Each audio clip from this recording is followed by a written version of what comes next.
Welcome to the weekend edition of Talkin' Tigers. I'm Jim Derry. It's been a tale of two seasons with the combatants in Saturday's tilt between LSU and South Carolina. For the Tigers, the nation's leading rusher in Leonard Fournette has led the boys in purple and gold to a somewhat surprising 4-0 start and a top 10 ranking. On the other side, it's been quite the disappointment thus far for the old ball coach with a 2-3 start, 0-3 in the Southeastern Conference, including a loss to Kentucky in Week 2. And now, they are forced to play a home game in Tiger Stadium after devastating floods to Columbia have left the South Carolina residents with much more important things to worry about than football. To talk about this and more, let's bring in recruiting and college football savant and my Bopsy twin here, Andrew Lopez. Yeah, you didn't mention the shirt thing. We did not coordinate. We got to plan that next time. Sorry, guys. Well, you're going to help me ring in the Pick Six segment. All right. I like Pick Sixes. Most exciting play in football. It is.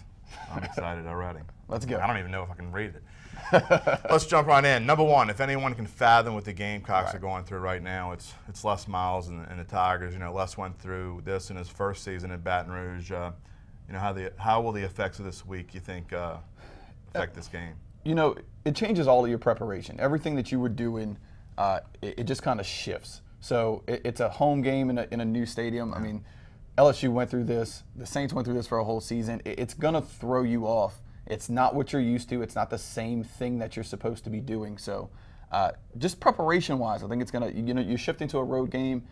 And I think at this point, having it done so early, it wasn't a Thursday or a Friday switch. You kind of knew on Monday what was going to happen. I think that's the only thing that's really going to help the Gamecocks in this situation. I also wonder how it even affected their practice. I mean, early in the week, they're probably just sitting around watching TV. Right. And, I mean, when you're sitting there and you're watching the same stories and depressing stories over and over again, you know, the stadium wasn't affected, so maybe they got their same routine in, but, you know, it was more of a safety issue, and we'll see how it affects them on Saturday. All right, number two, South Carolina, are they fired up or are they just come into play? You would have to think they're fired up, but because they have a 2-3 record, I mean, they need this win more than anything. That's probably more so why they probably hated to give up this home game, is they needed to win, and then coming into Tiger Stadium is not, you know, an easy task for anybody, let alone a team coming off of a short week and you know, with some, you know, deficiencies on offense. Just watching Steve Spurrier and talk about coming to Baton Rouge, he looked like a deflated man. Yeah, I don't think he wanted to come here. And you know, I don't know when he's planning on retiring, but I don't know if he ever planned on coming back to Baton Rouge. You certainly can't think it's his choice. No, not at all. All right, number three, the Gamecocks are 75th out of 127 against the run. Not as easy as last week for Leonard, but does he do 200 4 weeks in a row? Don't bet against Leonard Fournette. Is he John Curtis? He's John Curtis. He's Bruce Jordan Swilling. He's anybody. You don't bet. If Leonard says he's going to get 200, he's getting 200. If you think Leonard's going to get 300, I'm saying Leonard gets 300. I'm not saying anything that Leonard Fournette can't do. You see what he can do on a football field. I'm definitely not betting against him. So. Leonard, you know, maybe it's, you know, I think if he gets 180 at 190, he's going to get 200 until the end of time. It would be disappointing if he got 190, wouldn't it? You know what? I'd have to go back and look for a run or a pass that. Oh no, that was in front of the line. No, he's going. It's 200. 28 carries, 190 yards, and 2 touchdowns. Yeah, whatever. Number four. Will Cam Cameron do a little of what he did last week and mix it up early, try to get Brandon Harris more involved? I think he has to. Yeah. I mean, that's important. I mean, maybe they need to find some stickum for these receivers, but he's got to get the passing game going. There's only so much. I mean, we joke about Leonard Fournette getting going, and he's such an exceptional back that it doesn't matter what teams are doing. If they're not putting 8, 9-man fronts, he's going to run right through them. But there's going to come a time where there's going to be a defense that stops him, and they have to be able to lean on the passing game. Malachi Dupree, Travis Durrell, they're going to have to make plays. John Diar's, Trey Quinn. If they can't catch the ball, then LSU's offense is going to be in a lot of trouble. He's got to get it mixed up and got to get it going. And he looked like he was feeling more comfortable last week. There were a couple drops in there, which is kind of surprising. Right, especially from a guy like Malachi. Yeah. Him and Brandon have such great chemistry together. So the fact that those two are not on the same page is a little bit surprising. They got to get this going. All right, moving on to number five. What should we be looking for from South Carolina's offense? You know, Nunez, the quarterback, the freshman, is also their leading rusher. So he's going to look to make plays with his feet. So the defense just needs to kind of stay disciplined. The offense hasn't really gotten going much this year in any of their 5 games.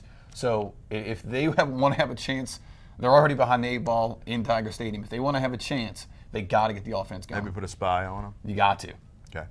Well, number 6, leading into number 6, what does the LSU defense do differently from last week? You know, they struggled a little bit against an Eastern Michigan team that, I think you have to stay disciplined. And maybe you're looking at Eastern Michigan as, oh, it's Eastern Michigan. Yeah. We can kind of take this game off. You can't take a game off. All right, you're in the SEC now. You're in SEC games. You can't take any games off. You can't take any plays off. I mean, these guys are just as highly recruited as you were, and there's no resting back. You can't look at them as being, oh, they're 2 and 3. No, this is still South Carolina. This is still an SEC team, and they have to respond. I'm telling you, it's because they were in purple.